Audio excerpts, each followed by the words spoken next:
موسم خوشگوار ہونے کی وجہ سے رحیم شاہ آج اپنے لان میں بیٹھا موسم کا مزہ لینے میں مصروف تھا، جب اچانک آواز آئی، حکم؟ بنا آنکھیں کھولے جواب دیا گیا۔ اب کافی دنوں تک کوئی نیا شکار ہاتھ نہ آنے کی وجہ سے سلطان کو وہیں رکنا پڑ گیا۔ عیسیٰ سہمی ہوئی آواز میں اپنی بات پوری کرنے کی کوشش کر رہا تھا۔ جانتا ہوں، میں اسے جب تک وہ احمد کے جاسوسوں کو مار نہیں دیتا واپس نہیں آئے گا۔ جانتا ہوں میں اپنے شیر کو۔ آواز میں ایک چمک لیے وہ سلطان کے لیے خوش تھا۔ اسے جیسا بنانا چاہتا تھا وہ بالکل ویسا ہی بن گیا۔ مجھے فخر ہے اس پہ۔ ایک زوردار آواز کا اختتام پر رحیم شاہ نے عیسیٰ کو جانے کا اشارہ کیا اور وہ پیر پٹکتا ہوا وہاں سے چلا گیا۔ آج آرفن کیئر میں اس کا آخری دن تھا اور ایک سنہری صبح نے اس کی آنکھ کھولی تو اس نے خود کو سیڑھیوں پہ سوتے پایا۔ شاید رات وہ یہیں سو گئی تھی۔ مسلسل سونے کی وجہ سے اسے اپنا سر بہت بھاری لگ رہا تھا۔ وہ اپنا لڑکھڑاتا ہوا وجود سنبھالتی ہوئی اپنے روم میں آئی تو حنا کا پریشان اور اداس چہرہ دیکھ کر سمجھ گئی کہ اس کے جانے کی خبر اس تک پہنچ چکی ہے۔ تم جا رہی ہو؟ ایک معصوم آواز جس میں بہت درد بھرا ہوا تھا نے عائشہ کے دل کو دکھی ہونے پر مجبور کر دیا۔ حنا، ادھر آؤ، میرے پاس بیٹھو۔ ایک کرسی اپنے پاس کھینچ کر وہ حنا کو اپنے پاس بٹھا کر خود نیچے بیٹھ گئی۔ میری بات غور سے سننا حنا، تم جانتی ہو نا کہ میں یہاں زیادہ دیر نہیں رہ سکتی۔ تم رول جانتی ہو نا؟ وہ تو شفا آنٹی نے میرا بہت ساتھ دیا اور مجھے اب تک یہاں رکھا ہوا ہے، پر اب مجھے جانا ہوگا۔ مت جاؤ نا، معصوم سی آواز نے پھر سے اس کے دل میں خلش ڈال دی۔ مجھے جانا ہوگا حنا، پر میں تم سے ملنے آیا کروں گی۔ سچ؟ حنا نے تھوڑے سے خوش پر اداس سے انداز میں پوچھا۔ ہاں نا، میں جہاں بھی رہوں گی تم سے ملنے ضرور آیا کروں گی۔ تب تک تمہیں ایک بہت اچھی فیملی بھی مل جائے گی، اور اگر نہ ملی تو؟ آواز میں اس دفعہ دکھ تھا۔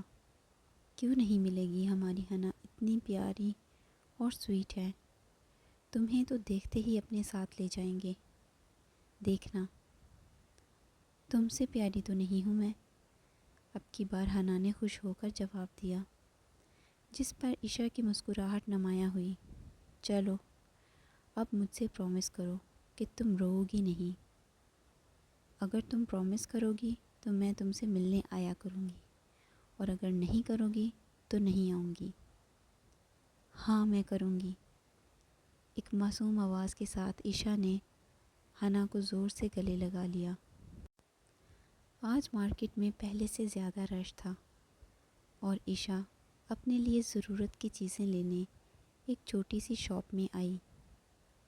ایک بیگ، ایک واٹر بوٹل اور چھوٹی چھوٹی چیزیں خریدنے لگی۔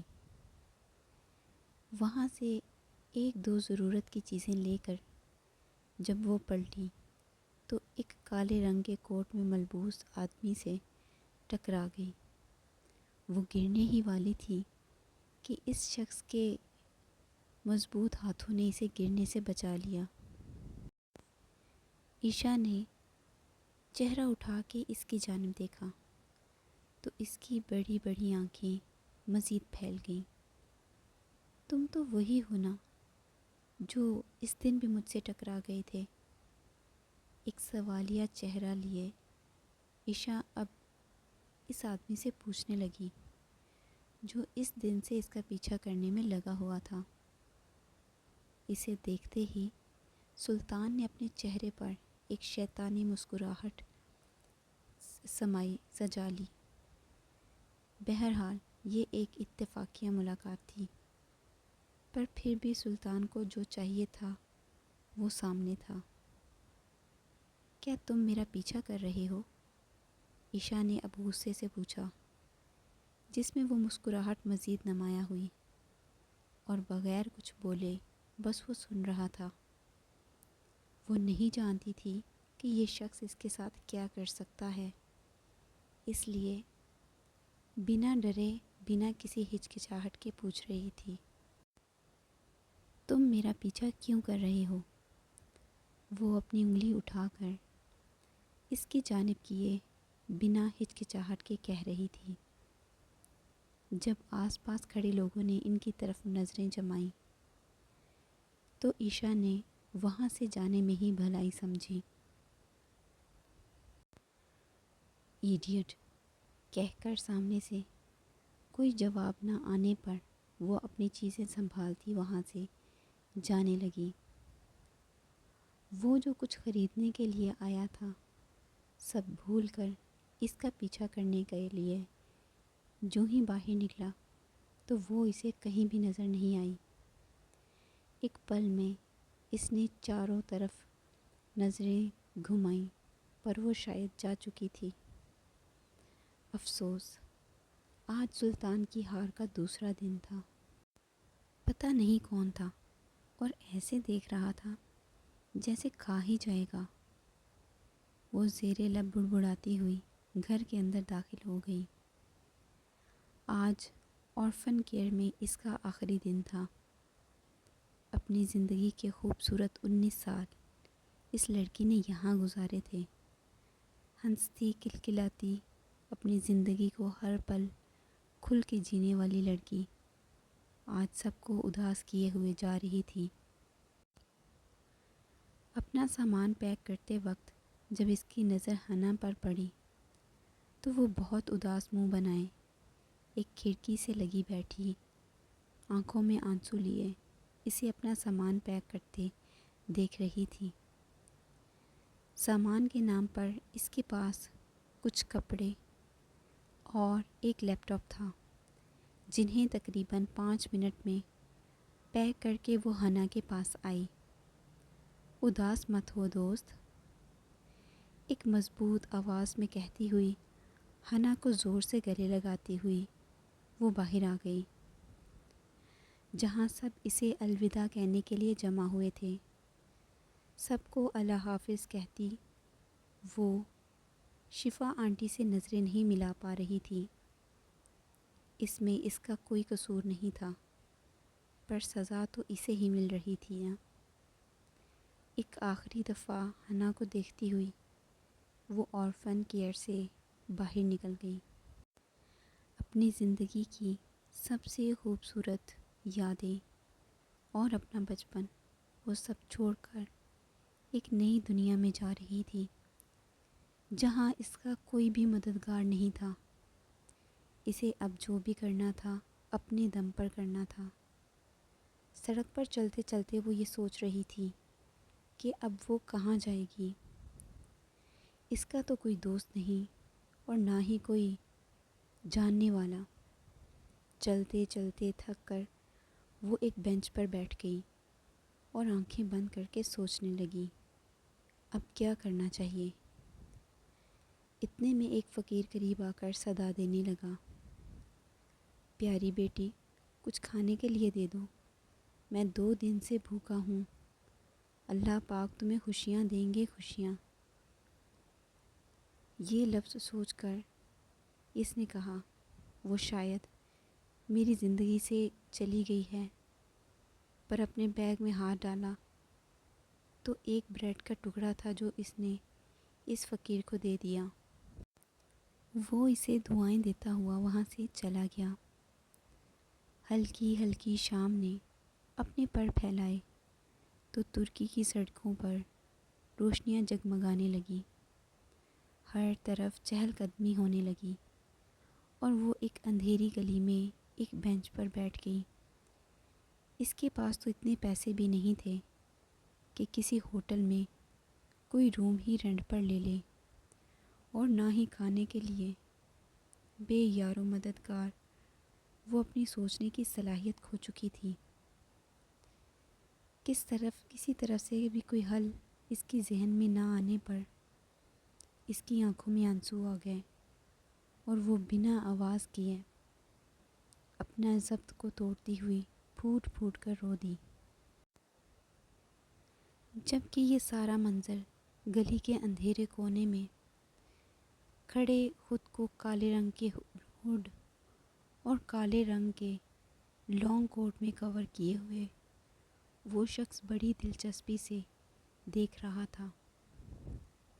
ایک دم سے اس کی آنکھوں میں ایک دہشت کا سا سما دکھائی دینے لگا، اور اپنے کوٹ کی جیب میں ہاتھ ڈال کر ابھی کچھ نکالنے ہی والا تھا کہ اچانک دو آدمی عشا کو دور سے دیکھ کر کچھ بول رہے تھے۔ یہاں اکیلی بیٹھی ہو جانے من، آؤ ہمارے ساتھ چلو۔ ایک 30 سال کا آدمی ذرا آگے بڑھ کر بولنے لگا تو ڈری سہمی وہ لڑکی وہاں سے اٹھ کر جانے لگی تو اس آدمی نے اس کا بازو پکڑ لیا۔ عشا نے اپنے آپ کو چھڑانے کی بھرپور کوشش کی، لیکن اس آدمی کی مضبوط گرفت میں ناکام رہی اور زور سے چلانے لگی، بچاؤ بچاؤ، خدا کے لیے کوئی تو مدد کرو۔ جو آج تنہا پہلی دفعہ اس طرح گھر سے بے یار و مددگار نکلی تھی، یہ سب برداشت نہیں کر پا رہی تھی۔ کون ہو تم لوگ؟ چھوڑ دو مجھے خدا کے لیے، وہ منت کر رہی تھی، اور ڈر کی وجہ سے اس کا پورا جسم کانپ رہا تھا۔ وہ شخص ایک ہاتھ میں شراب کی بوتل پکڑے مدہوش آواز میں عشا سے مخاطب تھا۔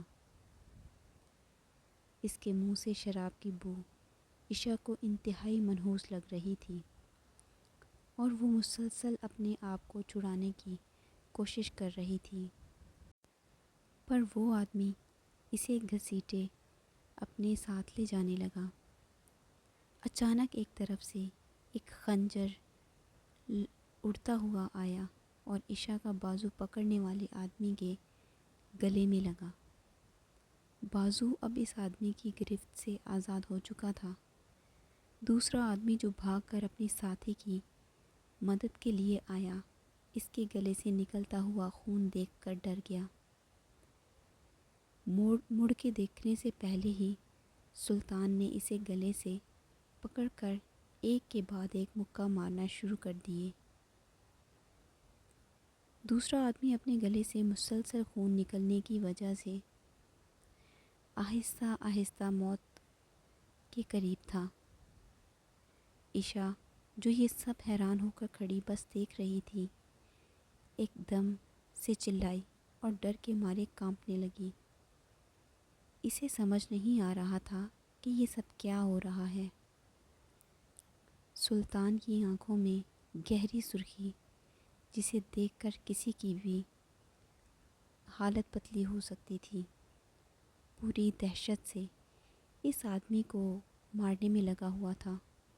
ایک کے بعد ایک وار وہ اپنا کانپتا ہوا وجود ہلا بھی نہیں سکتی تھی، مسلسل بنا آواز کے روئے جا رہی تھی۔ ایک آدمی اس کی آنکھوں کے سامنے مر چکا تھا، اور جب سلطان نے دوسرے آدمی کو مارنے کے لیے اپنا خنجر ہوا میں لہرایا تو ایک زوردار چیخ سے اس کا ہاتھ روک گیا۔ مت کرو ایسے، پلیز مت مارو، مت مارو، وہ ڈرتے ہوئے کانپتی ہوئی آواز میں کہہ رہی تھی۔ جبکہ غصے کی شدت جب سلطان نے عشا کی طرف دیکھا تو اس کی آنکھیں دیکھ کر وہ مزید ڈر گئی، اور اپنا بے جان ہوا وجود گھسیٹ کر بھاگنے لگی۔ بھاگتے ہوئے وہ اتنا دور آ گئی کہ اسے وہ منظر دکھائی دینا بند ہو گیا۔ اپنا آپ سنبھالتی ہوئی وہ ڈری سہمی لڑکی آج پہلی دفعہ اپنے آپ کو ڈر میں گھرا ہوا محسوس کر رہی تھی۔ وہ ڈری سہمی سڑک پر تیز تیز قدم اٹھاتی ہوئی جا رہی تھی، جب اسے اپنے پیچھے کسی کے چلنے کی آواز آ رہی تھی۔ وہ اپنے مضبوط قدم اٹھاتا ہوا اس کے قریب آ رہا تھا۔ اچانک ٹھوکر لگنے کی وجہ سے وہ زمین پر گر گئی اور وہ بالکل اس کے پاس آ کر رک گیا۔ ہمت کر کے اوپر دیکھنے پر عشا کی آواز بھی نہ نکل پائی۔ کون ہو تم اور تم میرا پیچھا کیوں کر رہے ہو؟ بمشکل نکلتی ہوئی آواز سے اس نے اپنی بات مکمل کرنے کی کوشش کی۔ کون ہو تم؟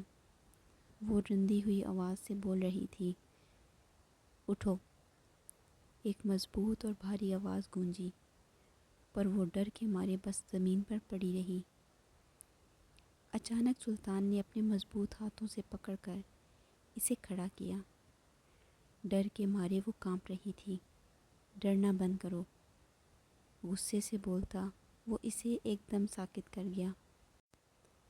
میں نے تمہاری جان بچائی اور تم بنا شکریہ ادا کیے بھاگ آئی۔ اب کی آواز میں غصہ تھوڑا کم تھا۔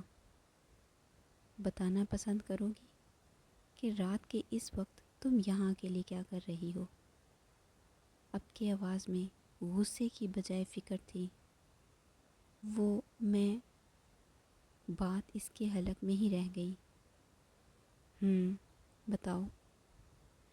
وہ اپنے آئی برو جھکا کر عشا کو بغور دیکھ رہا تھا۔ عشا سہمی ہوئی بس اسے دیکھ رہی تھی۔ وہ پھر سے مضبوط آواز میں پوچھنے لگا، تم نے میرے سوال کا جواب نہیں دیا۔ اس دفعہ عشا نے ہمت کر کے کہا، کون ہو تم اور میرا پیچھا کیوں کر رہے ہو؟ اب عشا نے مضبوط آواز میں جواب مانگا، جو میں نے پوچھا اس کا جواب دو۔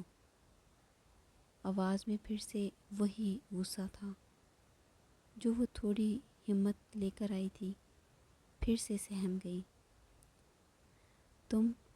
تمہیں اس سے کیا لینا دینا؟ عشا بے فکری سے جواب دیا، میرا پیچھا کرنا چھوڑ دو، جاؤ یہاں سے۔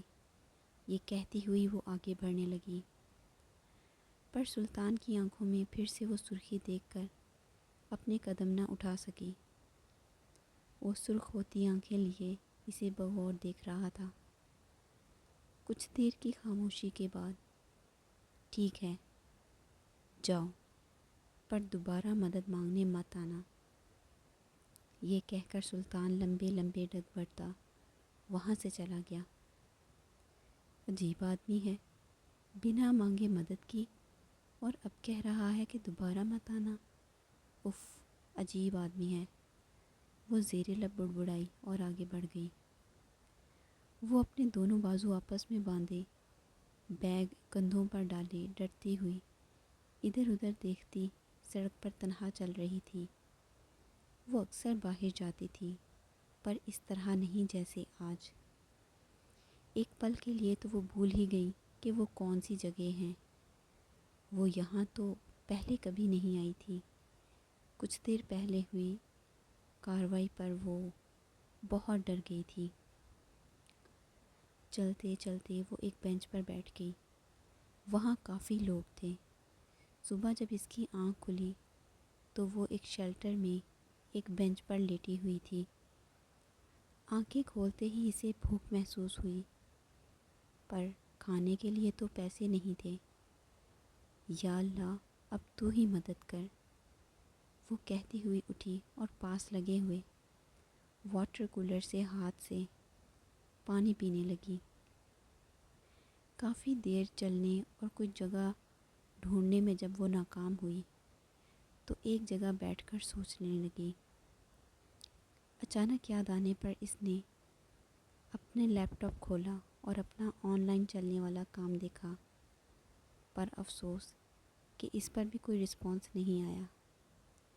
اس بینچ پر بیٹھے ہوئے اسے نہ جانے کتنی دیر ہو گئی تھی، پر وہ بنا حرکت کیے بیٹھی رہی۔ بھوک اب ستانے لگی تھی۔ دور ایک خالی بینچ پر بیٹھے ہوئے اس مضبوط شخص کو اب اس پاگل لڑکی پر غصہ آ رہا تھا۔ ضدی،